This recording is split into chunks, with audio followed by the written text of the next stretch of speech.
Welcome to Reformed Thinking. This is the deep dive. Here we take your sources, really dig into them, pull out the core ideas, and try to present them in a way that helps you quickly get what really matters. And today, wow, we have a fascinating challenge. It's just a single Hebrew word.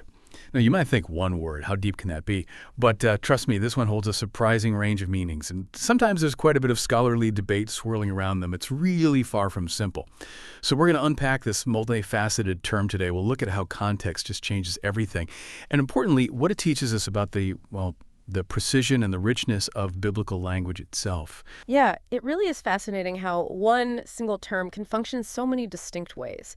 I mean, you're talking about describing a physical body part, or laying the foundations of society, or even identifying a specific person or maybe a whole people group. It does raise a pretty important question, doesn't it? How do these ancient texts manage that kind of linguistic versatility? And maybe more for us, what can we learn about reading them carefully with, real discernment? We'll look at each category, each meaning, and the subtle clues, the context that guides interpretation. Our mission here is really to gain clear knowledge, quickly but thoroughly, without getting bogged down in overly technical linguistic details. All right, let's start unpacking this. Our sources are pretty clear that Ike is, multifaceted. Several distinct meanings, distinct reference. And the specific usage in context is just crucial for telling them apart. It's actually so diverse that, the standard lexicons, the big Hebrew dictionaries and scholarly works, they often have to distinguish the meanings. They use Roman numerals, phi I 33, or even different entry numbers, like you might see 9268, 9269, 9270 in Strong's Concordance, for example, just to keep them separate. Because these aren't just like slightly different shades of meaning. Often they're totally distinct concepts that just happen to share the same spelling. It's a real linguistic puzzle. Exactly. And that right there highlights a fundamental aspect of biblical Hebrew. Words can have a really broad semantic range, a wide field of meaning, and sometimes entirely distinct meanings, possibly from different root words even, just happen to end up spelled the same way. They're homonyms. If we step back and think about the bigger picture, for biblical interpretation, understanding these distinctions is just vital, absolutely vital for accurate reading. It moves us beyond just a surface glance at the text. It kind of compels us, really, to dig into the textual evidence. You have to examine the verbs that go with the word, look for parallel phrases, maybe in poetry, and consider the broader narrative or linguistic context. Is it in a genealogy, a list of ancestors? Or is it describing a body part? Is it talking about architecture? Or maybe it's in a prophecy, an oracle about different peoples. Each of these contexts gives crucial clues, like finding the right puzzle piece. The goal always is to discern what the original authors, inspired by the Spirit, truly meant, so we grasp the divine message as accurately as we possibly can. This kind of careful work helps us avoid significant misunderstandings of Scripture. Okay, so let's dive into that first main category. Our sources label it IAS. And this one, right off the bat, shows the surprising breadth we're talking about. It has two very different, very concrete applications. A body part and then something structural, like a foundation. That's quite a range already, isn't it? It really is. This first category alone just puts the versatility on full display. It's quite striking. Maybe before we look at the specific meanings, we can touch on the derivation, the word's origin. Though it's not entirely certain. Some scholars, like the famous Theodore Noldeck, he suggested a possible relationship, a cognate relationship, with the root a. That's the verb meaning to place or to set. But he notes it would be with a significantly different meaning than the verb itself. Others, like Wolfram von Soden, propose it comes from a different root, ASD, which would connect it to the Arabic root warsti, kind of implying a meaning related to foundation. Interestingly, though, Noldeck himself, despite that etymological uncertainty, he still gives foundation as the general sense for this category in his lexicon. So it shows how scholars, even when the deepest roots are debated, they work to give the most likely or common meaning based on how the word is actually used. It's a constant process of refinement, really, looking at the evidence. Okay, so let's get into those two concrete applications. First, the anatomical one. This is where it gets, pretty specific. One of the clearest meanings of is buttocks, or maybe hip. And that this usage pops up primarily in context describing the human body or actions related to it. There's not much ambiguity here. Our sources give us two really clear examples from the Old Testament where this meaning is just explicit. You really can't miss it. No, you really can't. In 2 Dariah chapter 10, verse 4, we find the phrase Ezrohem. This refers to their buttocks or possibly their hips. The context is, it's a rather humiliating event. David had sent his servants as envoys to the Ammonites, and Hanun, the Ammonite king, completely misunderstands their intent and decides to disgrace them.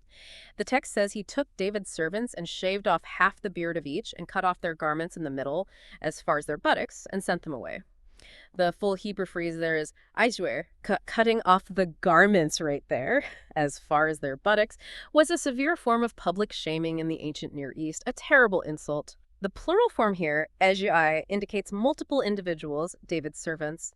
The very nature of the insult, exposing a part of the body normally covered, clearly points to this physical body part, emphasizing their degradation. Wow, yeah, that's graphic. And then there's another instance in Isaiah chapter 20, verse 4. We see the phrase "joshebesho," which means uncovered buttocks. This is in a prophetic context. Isaiah is prophesying about Egypt's humiliation at the hands of Assyria. He describes captives being led away naked. The verse says, quote, "So the king of Assyria will lead away the Egyptian captives and the Cushite exiles, both young and old, naked and barefoot, with uncovered buttocks, to the shame of Egypt." Again, this context of extreme exposure and nudity as a sign of total defeat and shame strongly indicates a specific vulnerable body part. Isaiah is painting this really vivid, almost shocking picture of national disgrace. It wasn't uncommon in ancient warfare to strip captives naked, not just for loot, but to dehumanize and demoralize them. And this detail really accentuates that horror. It really does. And this anatomical meaning, it's not just based on these two verses. It gets strong support from cognate languages. This offers significant linguistic reinforcement, showing the word wasn't isolated. For example, in Arabic, you have sist, which means buttocks or backside, a direct parallel. In Syriac, another related Semitic language, eshta, means bottom or floor, and importantly, its plural form, eshtin, also specifically means buttocks. And furthermore, if you look at the Septuagint, that very early, influential Greek translation of the Hebrew Bible made centuries before Christ, the Greek equivalent they used for this sense of is ischon, which means hip or sometimes loins. So you have this convergence of evidence, Hebrew usage, Arabic, Syriac, Greek translation, all pointing to the same anatomical area. This isn't just coincidence. It helps confirm this meaning with a very high degree of certainty. It really speaks to the detailed philological work, the language study scholars do to clarify these terms. It gives us a solid footing. Okay, so from something very physical, very specific like that, we pivot completely. It's quite the shift. The very same Hebrew word ai also designates a base or a foundation. Now, this meaning tends to show up in architectural contexts, talking about buildings or structural contexts or even societal ones. It often implies support or underlying principles. So what does this striking difference mean for you, the listener? Well, it means paying super close attention to the surrounding words and the overall theme of the passage is absolutely vital. Without that, you could easily misinterpret a profound statement about, say, the collapse of justice as being about something, well, something entirely different, maybe a bit absurd. That's a crucial point. Yeah, this category denotes a foundational support, often for a physical structure. Think of stone foundation, something solid that provides stability, the underlying base upon which a building stands, giving it strength. But then, beyond the literal, it can also refer to the fundamental principles or the essential elements that define something more abstract, especially in the context of society, like its moral framework, its legal structure, the things that hold it together. A really powerful example is in Psalm 11, verse 3. A phrase there is Asha ya hasun. It translates something like, if the foundations are destroyed. Notice the plural again, suggesting multiple foundations, the pillars of a stable order. And the verb used is hagas, which means to destroy, to tear down, to pull down. When you combine that verb with at, it clearly points to the, well, sometimes physical, but often, especially in this poetic context, the metaphorical foundations of something huge, like society itself. Our sources explicitly note that in this specific Psalm 11 context, it refers to the foundations of society. Some even mention layers of stone, strata, maybe hinting at both literal building blocks and conceptual structures. The verse is asking, if the foundations are destroyed, what can the righteous do? It speaks to that terrifying idea that if the most fundamental elements, justice, truth, order, are dismantled, then everything built upon them just collapses into chaos. It's a stark warning about societal decay. That makes a lot of sense, especially in the Psalms. And linguistically, does this meaning also find support in related ancient languages? Does it have friends in the neighborhood, so to speak, that confirm this foundation sense? Oh, absolutely. Yeah, cognate languages offer good support here too, showing a consistent semantic field, a related area of meaning, which helps reinforce our understanding. For instance, if you look at Mishnaic Hebrew, that later stage of the language used after the biblical period, the word daya means foundation or basis. That shows continuity within Hebrew itself. Then if you turn to Ugaritic, that ancient Northwest Semitic language from Ugarit, very closely related to Hebrew, the term Shet means foundation or base. It's even found in a specific phrase, but are, meaning at the foot of the cliff, literally, the base or foundation of the mountain. Akkadian, the language of ancient Mesopotamia, has the word ijunum, which also means foundation. And Phoenician, another related language, has a plural form east that seems to refer to pillars or columns. Now, it's important to add a little caution here. The direct connection of that specific Phoenician plural to the Hebrew plural, as it appears in a verse like Isaiah 19.10, well, that connection is considered completely uncertain by some key scholars like Donna Rolig and Dalum. So, it just highlights that while cognates are incredibly useful tools, we still need to be careful and critical. Not every similar sounding word means exactly the same thing across different languages or contexts. It's about careful linguistic work, not just finding superficial similarities. Right, okay. And that actually leads us perfectly into the next point, which is a specific instance highlighting exactly those kinds of linguistic challenges and the scholarly detective work involved. We're looking at the word AAAI in Isaiah chapter 19, verse 10. Now, based on what we just discussed, it could relate to foundations, makes sense. But there's another pretty compelling interpretation, and it involves some really nuanced textual analysis. This is one of those places where the original Hebrew text might be a bit ambiguous, or maybe even slightly corrupted over time, leading scholars down different paths. It's a great example of the careful work involved in biblical scholarship. It really is. This passage is definitely subject to scholarly conjecture, mainly because of some textual uncertainty in the Masoretic text. That's the standard Hebrew text passed down by Jewish scribes. So some interpretations, you'll find them in older lexicons like Gesenius Bull, KBL, and older critical editions like BHK, Biblia Hebraica Kittel. They suggest Kefe means her foundations, referring to Egypt's foundations. But others, especially in more recent scholarship reflected in the BHS Critical Edition, Biblia Hebraica Sutgartensia, and many modern translations like the NRSV and REB, they propose what's called an emendation. An emendation basically means that scholars, after carefully comparing ancient manuscripts and looking at linguistic evidence, suggest the original text might have actually read slightly differently. A different word, maybe just different vowel points that makes better sense in context. In this specific case, they propose reading something like hayo, shakha, or perhaps aru, and this reading would mean her weavers. Weavers instead of foundations. That's quite a leap. So why would they suggest that?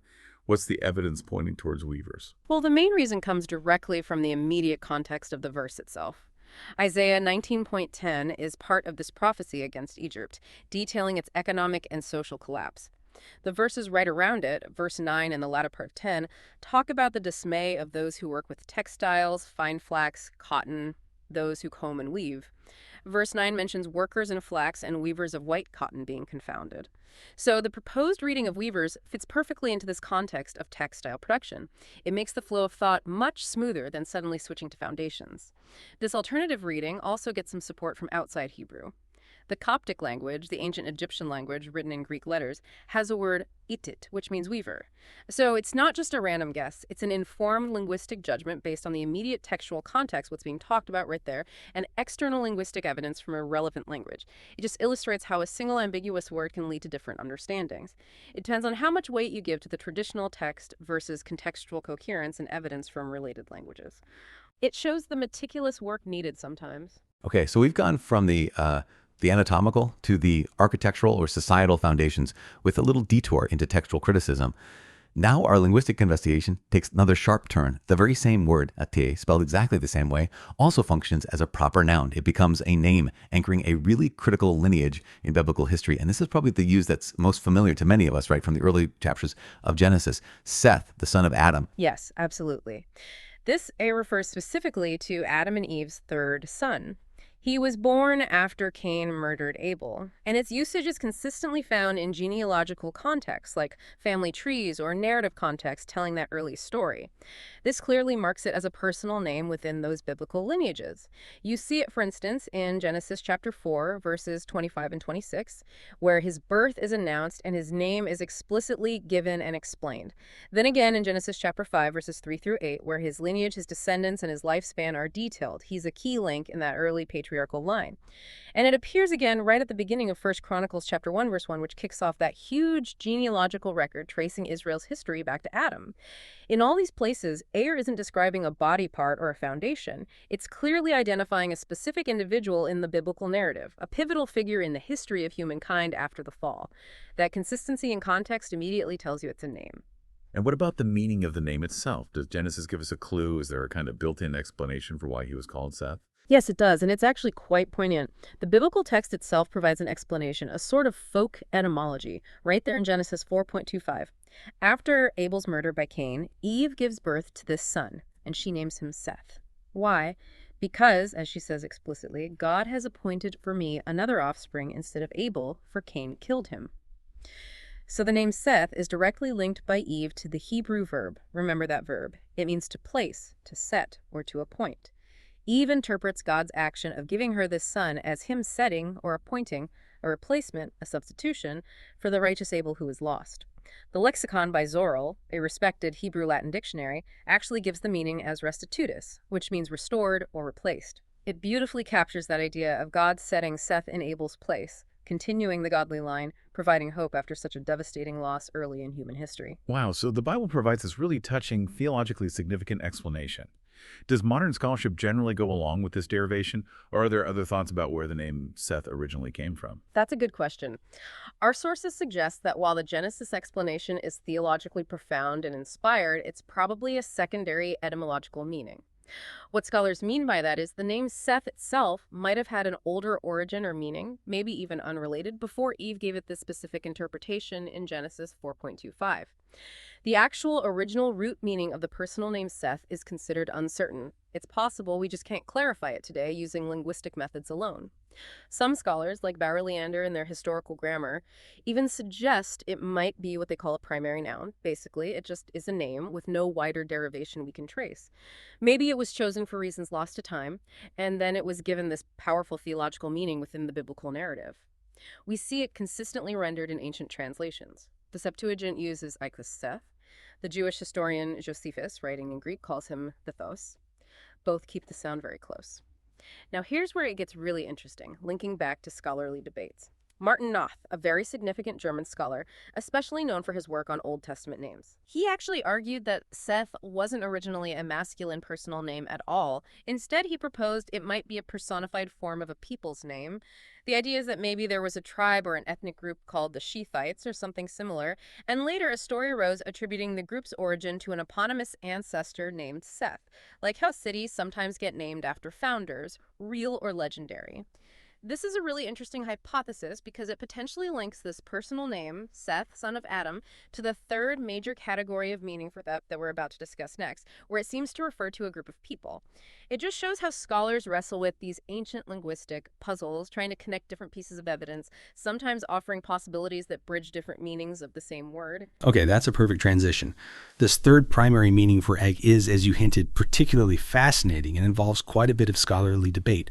It's mostly centered on just one specific verse, Numbers chapter 24, verse 17. Here, ek could refer to a group of people, or it might refer to an abstract concept, like defiance or tumult. This is where the linguistic detective work really kicks into high gear, because how you interpret this one word profoundly impacts the meaning of a major biblical prophecy, Balaam's oracle about the star from Jacob. It's quite enigmatic. It absolutely is. This interpretation, whether as a people or an abstract concept, is really specific to Numbers 24.17. The key phrase is you, Brene Shah, literally sons of Sheth, or sons of tumult. It appears in this prophetic oracle given by Balaam, and crucially it appears in parallel with Pazi, Moab, which means the corners of Moab or the borders of Moab. The verse reads, roughly, I see him, but not now. I behold him, but not near. A star shall come out of Jacob, and a scepter shall rise out of Israel. It shall crush the forehead or corners of Moab, and break down all the sons of Shet tumult. This parallelism, setting corners of Moab alongside sons of Day, strongly suggests we're dealing with either another geographical or tribal entity similar to Moab, or perhaps a description of the kind of enemies that this future ruler from Israel will overcome. The whole context is one of future conquest, military victory. That's the key background for trying to figure out what Dal means here. All right, so let's explore that first possibility. In Numbers 24.17 refers to a specific tribal or ethnic group. What's the evidence that points in that direction? Does it connect to anything outside the Bible? Yes, and this is where it gets really exciting for biblical studies, connecting the text to external history and archaeology. This view tries to connect the biblical echo to groups mentioned in other ancient Near Eastern sources, specifically Egyptian and Babylonian texts. In Egyptian sources, particularly in what are called execration texts, these are like ritual curses inscribed on pottery or figurines listing Egypt's enemies. We find mentions of groups with names like Shunt or Shutu. The exact reading can be debated, but the consonants are suggestive. Now compare that with Babylonian texts, which frequently mention a group called the Sutu, pronounced roughly Sutu. The Sutu were a well-known semi-nomadic group, often associated with the Syrian Arabian desert regions, sometimes allies, sometimes enemies of the settled empires. Scholars propose that this Egyptian Utu might correspond to the Babylonian Sutu, and that the Hebrew K in Numbers 24 could be referring to this same group. The idea is that perhaps a contingent of these Sutu, or Shethites, had settled near or were active in the region around Moab, which would make perfect sense of the geographical parallelism in Balaam's oracle. Moab and this neighboring nomadic tribe, both destined to be subdued by the future ruler from Israel. This interpretation has been supported by major scholars like William F. Albright, a giant in biblical archaeology, and Manfred Gerg, who specialized in Egyptian connections. They argue the historical and geographical context fits. Even Martin Noth, who we mentioned earlier, while finding a direct link to Seth, son of Adam, not improbable, theoretically, admitted it cannot be really explained in the context of this military prophecy. That lends weight to the idea of it being a distinct people group here. It's a strong case because it grounds the text in the wider ancient world. That is incredibly compelling, tying the verse to actual historical groups. But as you said, there's another significant interpretation on the table for Numbers 24.17, reading it not as a people, but as an abstract noun meaning tumult or maybe defiance. This paints a very different picture, doesn't it? It shifts the focus from who the enemies are ethnically to what they are, like their character or their actions. It absolutely does shift the focus. While the Sutean connection is historically intriguing, some sources argue strongly for reading here as an abstract noun. One possibility involves a slight change in pronunciation, or perhaps understanding the root differently. Maybe reading it as sho, deriving it from a Hebrew word that means haughtiness, pride, or defiance. It relates to the idea of rebellion or arrogance. If that's the case, then Jabina would mean sons of defiance, referring to rebellious, prideful enemies. Another, perhaps more common, proposal derives it from the Hebrew root sho, which means to make a noise, tumult, uproar, often the noise of battle or destruction, chaos. In this sense, sho would translate as the sons of the tumult of war, or simply sons of tumult. This wouldn't refer to a specific tribe, but rather to tumultuous, chaotic, unruly enemies of Israel. It describes a characteristic of the opposition, their disruptive, perhaps warlike nature, rather than pinning down their ethnic identity. Okay, so what supports this alternative reading? Is there textual evidence, maybe another Bible passage, that uses similar language pointing towards tumult or defiance? Yes, there is, and it's considered very strong evidence by proponents of this view. If you look at Jeremiah chapter 48, verse 45, you find a parallel passage. Jeremiah is also delivering an oracle of judgment specifically against Moab, just like Balaam's oracle partly was. And in that verse, Jeremiah uses the phrase turo, Brenesh Shizon. This phrase literally means sons of tumult or sons of uproar. The word shazon is unambiguously related to noise, tumult, and chaos. The fact that Jeremiah uses this clear phrase in a very similar prophetic context, judgment on Moab, provides strong internal biblical support for reading Yuat in Numbers 24.77 in the same way as sons of tumult. It suggests that within the prophetic tradition itself, this kind of phrasing was understood to describe chaotic, rebellious enemies. It's almost like Jeremiah is echoing or clarifying Balaam's older, perhaps more ambiguous terminology. And you see this interpretive tension reflected directly in our English translations. They don't all agree, which is telling. For instance, the American Standard Version, ASV, and the New King James Version, NKJV, they translate Drek as sons of tumult, clearly opting for the abstract noun. The New English Bible, NEB, translates it as sons of strife, Hoa. All these translations lean towards describing a characteristic of the enemies, their chaotic nature, their rebelliousness, their contentiousness, rather than naming a specific tribe like the Suteans. So the context implies a description of disruptive groups that Israel's future leader would overcome.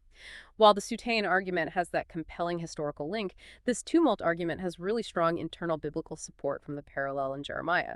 This variety in translation itself really underscores the challenge here, doesn't it? It shows the different conclusions careful scholars have reached. It leaves you, the listener, with this fascinating choice based on the evidence. It really does. Okay, so we've navigated quite a path from, well, buttocks to foundations to Adam's son Seth, and now to either the Sutean nomads or the abstract idea of tumult or defiance in Numbers 24. Quite a journey for one little word. But the linguistic exploration doesn't quite stop there. Our sources also make sure to clarify two other Hebrew and Aramaic terms that might sound similar but are entirely distinct. It's like in English, distinguishing between there, and there. Sound alike, totally different. Getting these next two straight is just as crucial for avoiding confusion. Absolutely right. It's really vital to separate these because, as you say, phonetic similarity can easily mislead if you're not paying close attention to the grammar and context. These distinctions really underscore the kind of philological precision, the careful language work that's needed when dealing with ancient texts. Without clearly separating these, you could easily connect ideas that have absolutely nothing to do with each other just because they sound a bit alike. So first up, there's a common Hebrew verb, the root cheth. This one means to drink, keth. Clearly distinct from our noun, eth, but phonetically you can see who, in certain forms, maybe spoken quickly, there could be some similarity. So how does this verb to drink function in Hebrew? Right. This verbal root is very common and appears in various forms or stems and contexts throughout the Hebrew Bible. It shows the flexibility of Hebrew verbs. In the qual stem, which is the basic simple active form, think he drinks or he drank, it most commonly means just that, to take in liquids. A straightforward example is in 1 Kings 13:16. A prophet is told by God not to eat or drink in a certain place, and he tells another prophet, Alrar, I will not drink with you. Simple, literal drinking. But like many basic verbs, it gets used metaphorically too. It can mean to experience something intensely, often something negative, conceived as metaphorically drinking it down. A really powerful example is in Jeremiah 49:12. God is speaking about judgment on Edom and says that even those not doomed to drink the cup of wrath will indeed drink it. Drinking the cup is a common biblical metaphor for experiencing divine judgment or suffering. It conveys a deep, unavoidable experience. Then, in a different stem, the nephil stem, which often has a passive sense, meaning the subject receives the action, it can mean to be taken in, referring to liquids. For example, Leviticus 11:34, in the laws about clean and unclean food, talks about liquids in a vessel that could become unclean if water is taken in or absorbed by it in a certain way. And finally, shifting to a social context, the verb to drink can sometimes broaden its meaning to imply to dine or to feast. This likely comes from the fact that drinking, especially wine, was a central part of banquets and hospitality in the ancient world. You see this usage in Esther 7.1 where it says, so the king and Haman went to dine with Queen Esther. The Hebrew literally says they went to drink with Queen Esther, but it clearly implies the whole banquet. So while phonetically close in sound sometimes to our noun ao, its identity as a verb and its whole different range of meanings make it a completely separate word. You have to recognize its grammatical role in the sentence. Got it. Okay, and finally, one more distinction, a brief but important note about a word used in biblical Aramaic. Sometimes, even within the Bible itself, we switch from Hebrew to Aramaic, and closely related languages can have these false friends, words that look or sound alike but mean totally different things. Exactly that. It's a great reminder that context includes knowing which language you're actually reading. In Chaldean Aramaic, which is the dialect of Aramaic used in sections of books like Daniel and Ezra, the word a, or sometimes spelled a, simply means the number 6. In its related plural form, aa means 60. You find this usage clearly in texts like Daniel chapter 3, verse 1. It's describing the huge golden image Nebuchadnezzar built. Its height was 60 cubits and its breadth 6 cubits. The Aramaic uses aa, shittin, for 60 and ea for 6. You also see it in Ezra chapter 6, verse 15, which dates the completion of the Second Temple in Jerusalem. And this house was finished on the 3rd day of the month of Adar, which was in the 6th year of the reign of Darius the king. That 6th is Aramaic a. This Aramaic number 6 is entirely separate, both in origin and meaning, from the Hebrew noun that we've spent all this time unpacking. It just demonstrates how even within closely related Semitic languages, words that sound identical can have completely different roots and meanings. It adds another layer of precision needed for careful biblical study.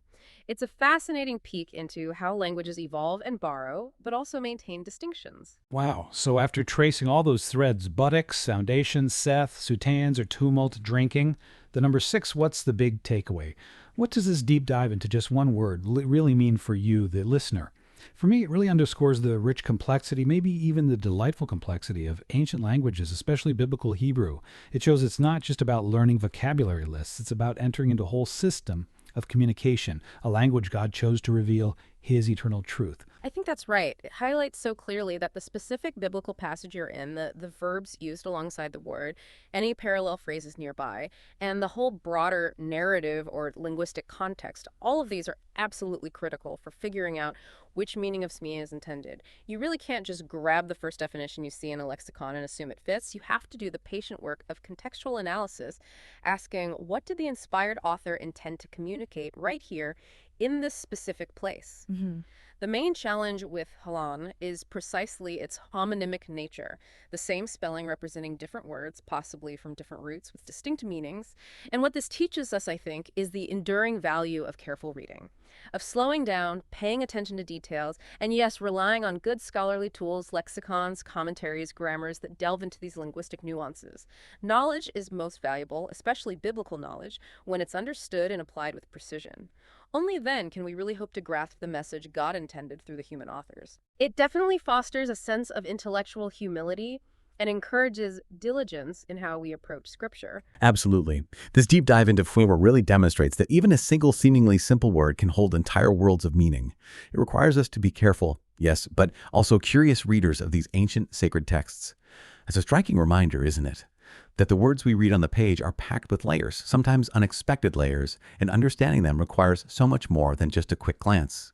It really invites us into a deeper engagement with God's Word, approaching it with humility, a desire for rigorous study, and trusting in God's providence in giving and preserving His Word with such, well, intricate accuracy. Well said. And there is always more to learn, isn't there? Multiple perspectives, like the different views on Numbers 24, they always enrich our understanding, even if we land on one interpretation. When we think about the concepts, this one word touches the foundations of society, the vulnerability of our physical bodies, the crucial lineage of humankind stemming from Adam through Seth, chosen by God, the rise and fall of nations and peoples, all somehow connected to this one versatile term. Perhaps this journey through just one small word offers us a fresh perspective on the incredible precision with which the biblical authors, under inspiration, communicated God's truth across centuries. Maybe here's a final thought to consider. What other seemingly simple, everyday words in Scripture might carry a similarly diverse range of insights, just waiting for us to uncover them? And what might they teach us about the careful, deliberate nature of the biblical witness and about God's sovereign wisdom in using human language to convey divine realities? That's a great question to ponder. Thank you for joining us on the Deep Dive within Reformed Thinking. We truly trust this exploration has been a blessing to you, sharpening your appreciation for God's Word. And we look forward to our next dive into more fascinating sources together. Until then, keep digging.